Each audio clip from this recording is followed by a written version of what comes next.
So, in today's episode, we're going to talk about how to monetarily value leadership. And this is a great question and something that everybody in leadership should understand. Stay tuned. You are listening to The Leadersmith, Darren Gerdes. Okay, so in today's episode, I have something really special for you, and that is I had a student that spent 2 semesters working on this topic. What's the monetary value of leadership? How do you quantify it? And how do you know how much it's worth? And Teresa Petcovic is here. She was one of my students. By the way, she is now no longer a student. She is an alum. So, how's that feel, by the way? It feels crazy.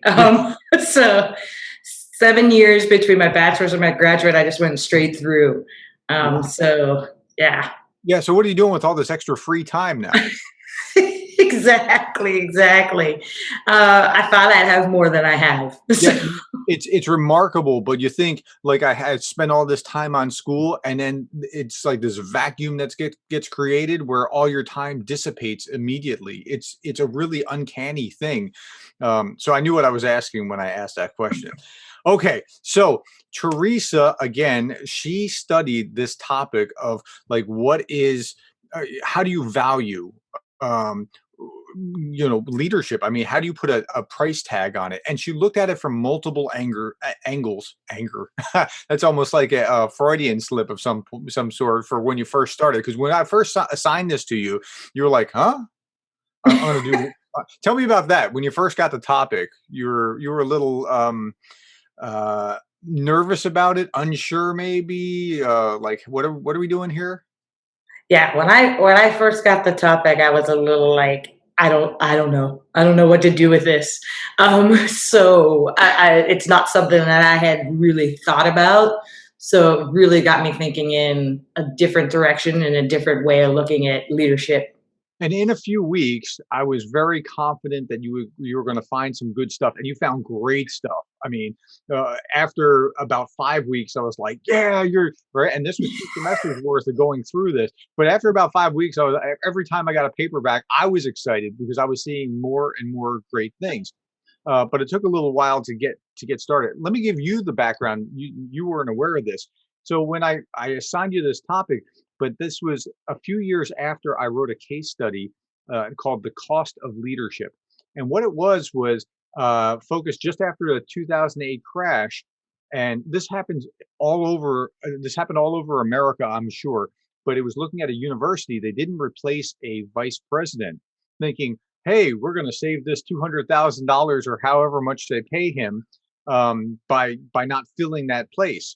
But what's the actual cost of leadership when you didn't fill him? Now he was a vice president of like student affairs and that kind of like over everything non-academic, right? Overall, the everything going on. Well, now clubs were collapsing and professors are frustrated, and speakers that could have come in and given the great publicity weren't being brought in. And so, yes, you're saving 200,000, but you're losing so much more because all the coordinating functions have went away. But wait a minute, didn't he have assistants? Yes, but the coordinating function, the boundary spanning wasn't there. And so you could see the 200,000 you were saving. You couldn't see the more than 200,000 that you were losing. And so that made me start thinking, I wonder. And so I saw a little bit in the literature at the time. That's why I was telling you, like, I know it's out there, right? Because I went and I saw some of it about what the value of leadership is. But then when we assigned this to you, wow, we learned a lot. So let's work through this and talk about what we learned and how. And there are basically about 3 major categories that we want to talk about here. So how does leadership affect the bottom line? That's the first big category, the ROI, the return on investment. Tell me about that. Right. So, I mean, that was huge. So we know that businesses hire leaders because they're looking for them to add some value to the business, and found in the research really that good leaders create more value than bad leaders. Seems pretty obvious, but just then digging in, like taking that and digging into that a little bit more, and finding out that there's really no one equation. And I think that was a big aha for me. Like I was trying to find it, and then I was like, there really isn't one way that we, can find the value of our leaders and measure that return on investment. Mhm. And then, just going from there and looking into training, so developing our leaders, like what does that investment look like? And one of those big numbers jumped out at us. Leadership training is a $366 billion industry. Say that Um, again. How many and it's billion? crazy. Say that again. $366 billion globally. Yeah. I mean, it's not like we're just, maybe flirting with the idea of leadership. We're spending a ton of money on leadership annually. And it seems like we're not getting the return on investment that we ought to be getting out of it because, like, we still do stupid stuff. So tell me, like, okay, so I didn't mean to steal your thunder there. Keep going. No, you're okay. And then just taking that number and kind of digging into it a little bit more. So where are these companies spending, that money?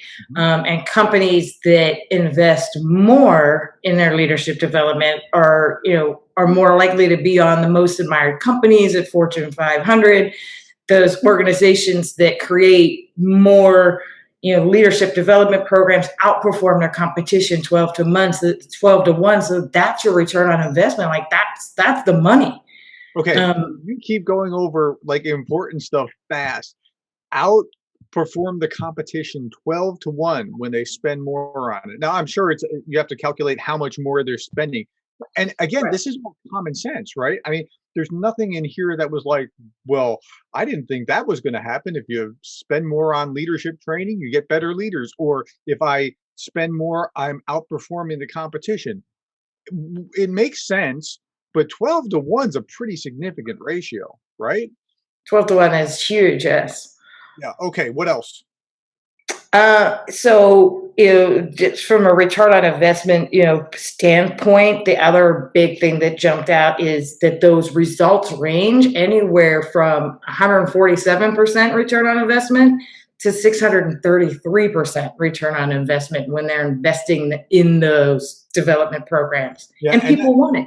I mean, that's really amazing. Like the proof is there that investing in leadership training. Now, again, it has to be the right kind of leadership training. It has to fit the organization. You can't just be, you're not just sprinkling fairy dust or pixie dust, right? I mean, you actually have to do the work. But when you do the work, you get the reward. Or when you do, make the investment, you get the reward. But 100 some odd to 600%, that's pretty significant.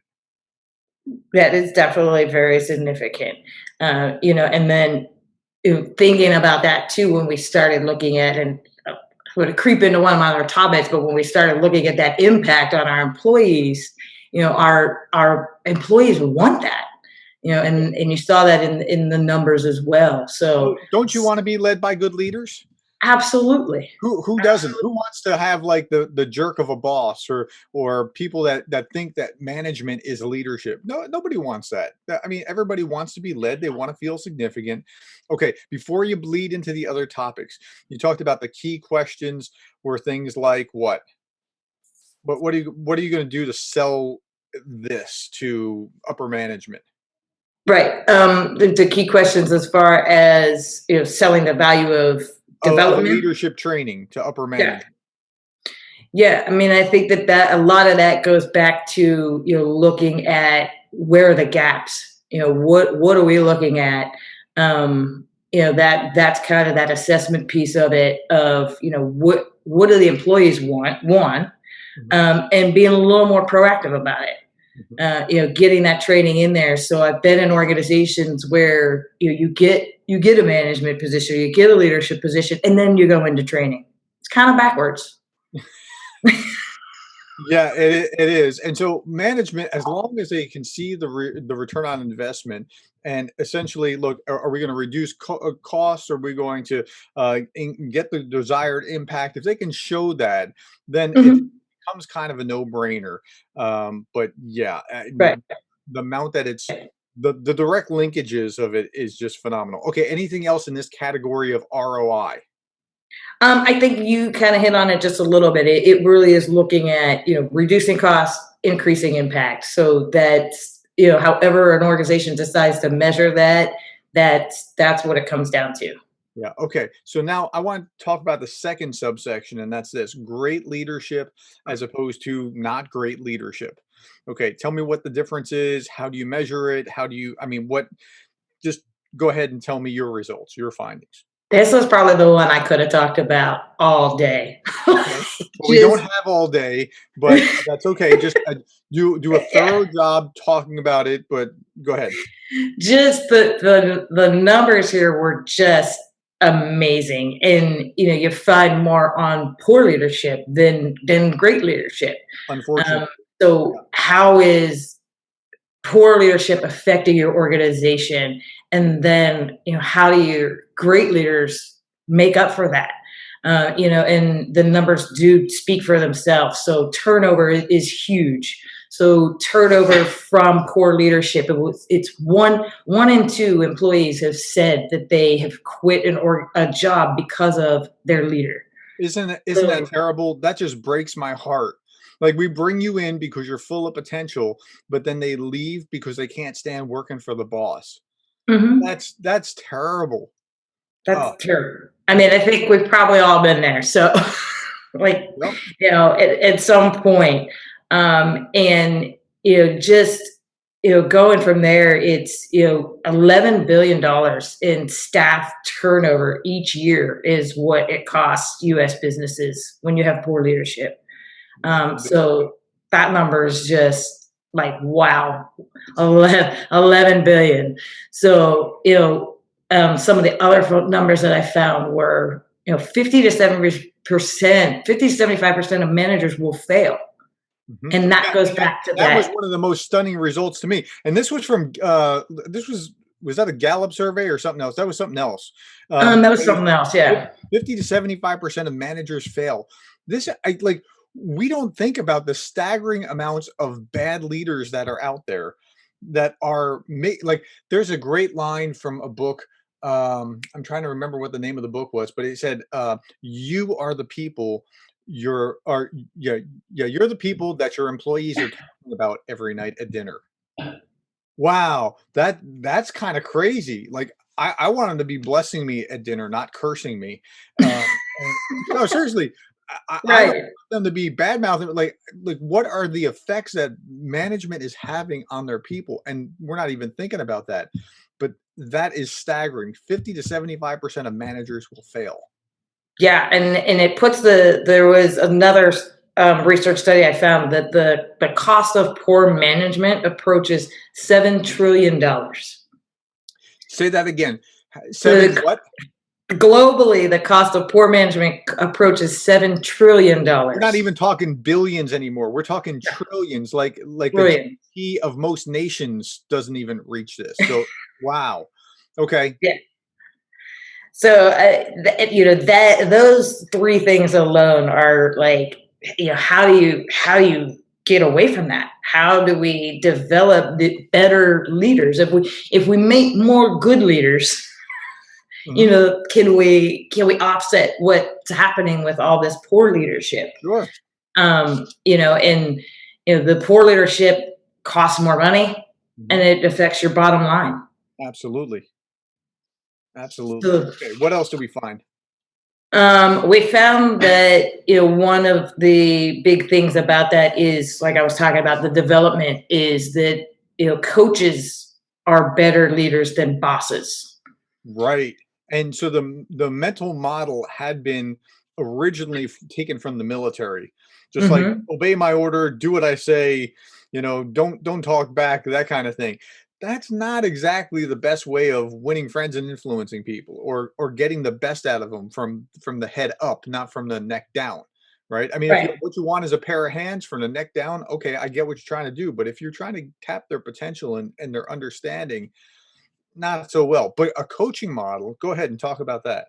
The coaching model, this one was Gallup research. Mhm. So Gallup's research found that coaches are distinct in three ways. So they focus on engagement, they understand and leverage the talents and strengths of their employees, and they set clear expectations. Mhm. And engagement is one that just kept coming. Like at one point, you were like, okay, engagement. I get it. Like, Yeah, like, but there's so much about engagement. Like if you get engagement right, everything else works. everything else falls into place.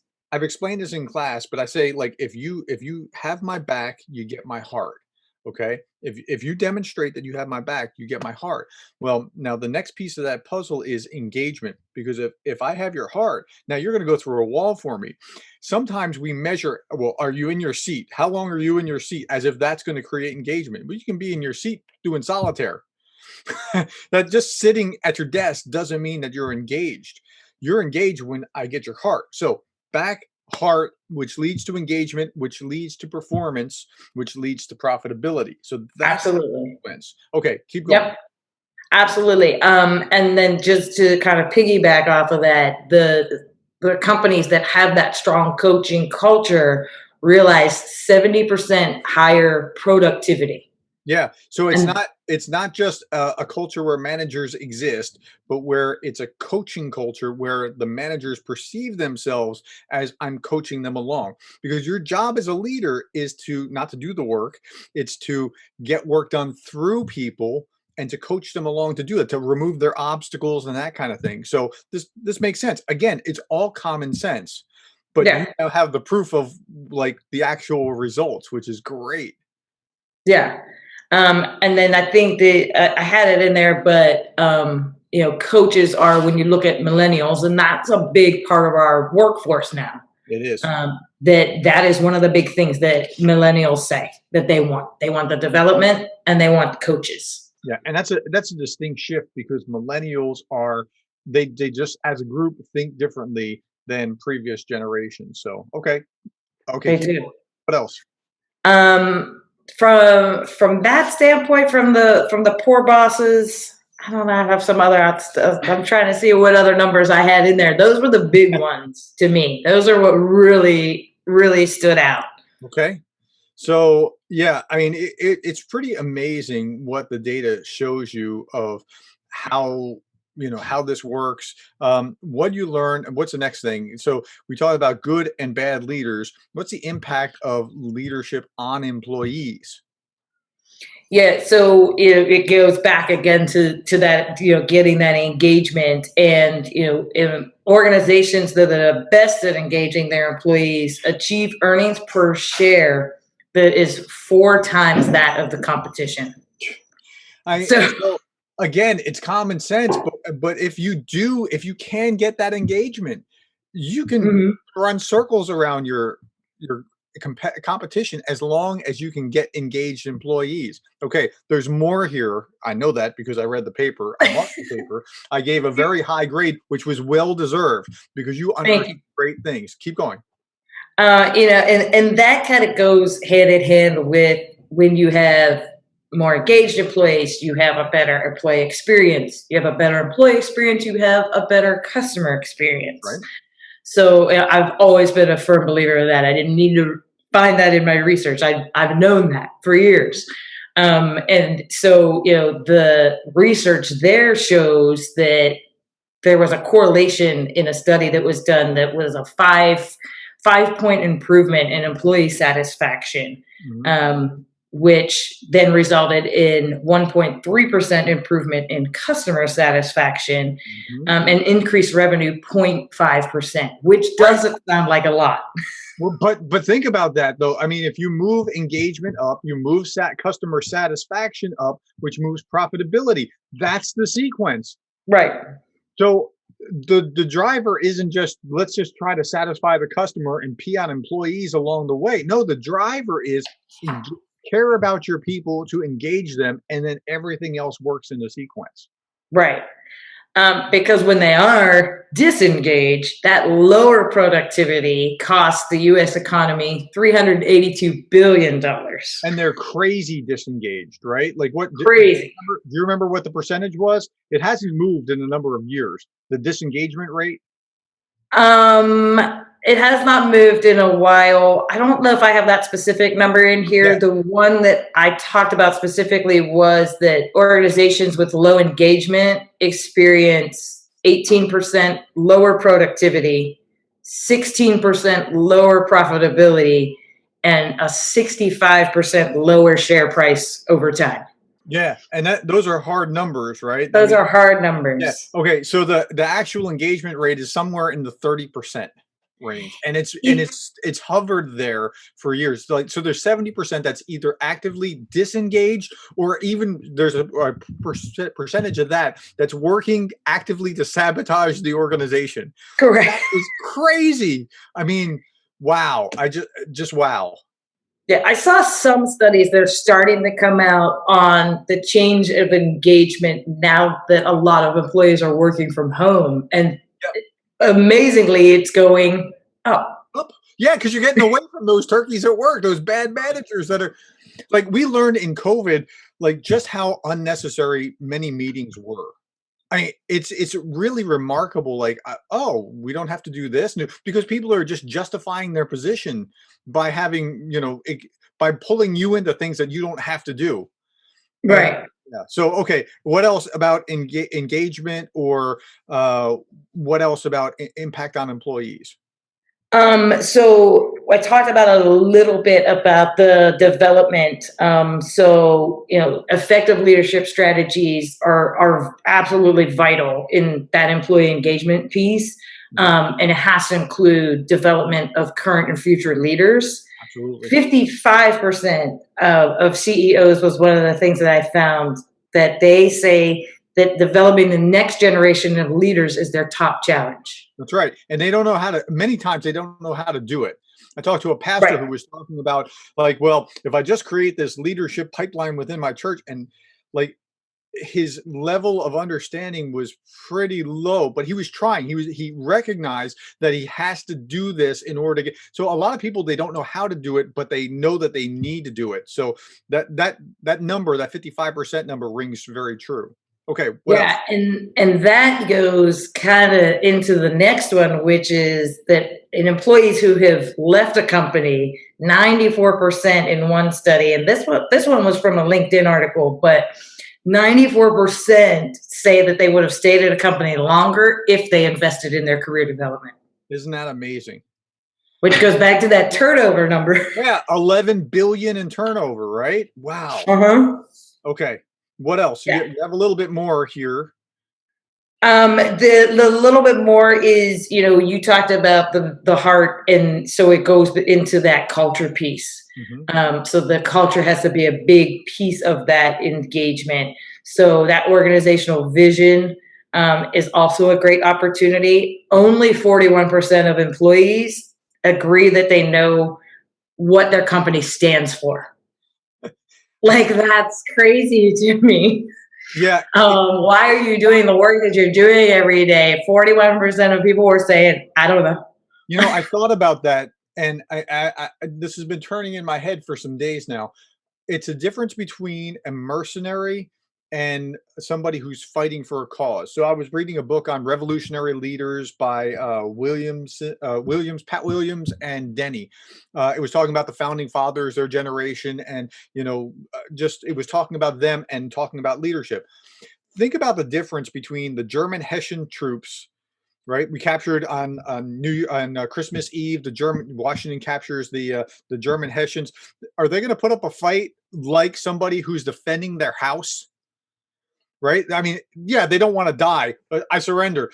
So it's the same thing here. If if you don't know what you're even about in the marketplace, it's like you're a mercenary, as opposed to if you are so identified with the mission of the organization. That's like that freedom fighter, that patriot who's gonna I'm gonna either win or die. Right? It's such a difference. That's engagement. And if you don't know what your organization's about, of course you're not going to be engaged at that level. Okay, anything else? Right. And like 23% of people strongly agree that they believe in their organization's values. So out of the people who understand it, only a quarter That's right. believe One it. in four. So you have one in four freedom fighting patriots, and the rest are like mercenaries.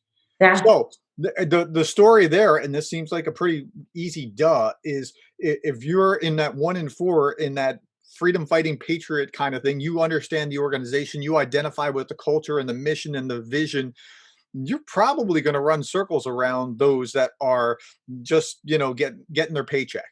I mean, that Yeah. seems pretty obvious to me. Okay, tell me what you learned in all of this. I mean, like, what was the big thing that stood out to you?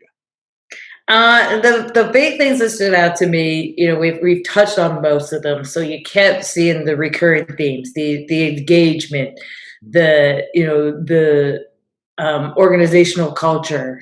So it all really kind of starts there. Who wants to go and work somewhere where they don't believe in what that company stands for? Right. Who wants to go and be somewhere where that culture isn't, of something they want to be a part of? Sure. So that was huge for me. And then obviously, who wants to go and be somewhere where they're gonna just have a manager Yeah. versus a coach? And, The and the coach says, "Hey, what are we gonna do?" Not, "What are you gonna do?"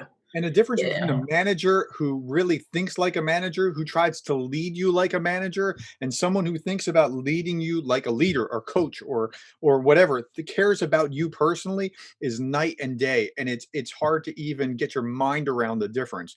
But if you just want to, look at your spreadsheet and manage me like I'm one of your pieces of equipment, man, that's not going to work well. And we're going to leave, right? Because I'm not a cog in your machine.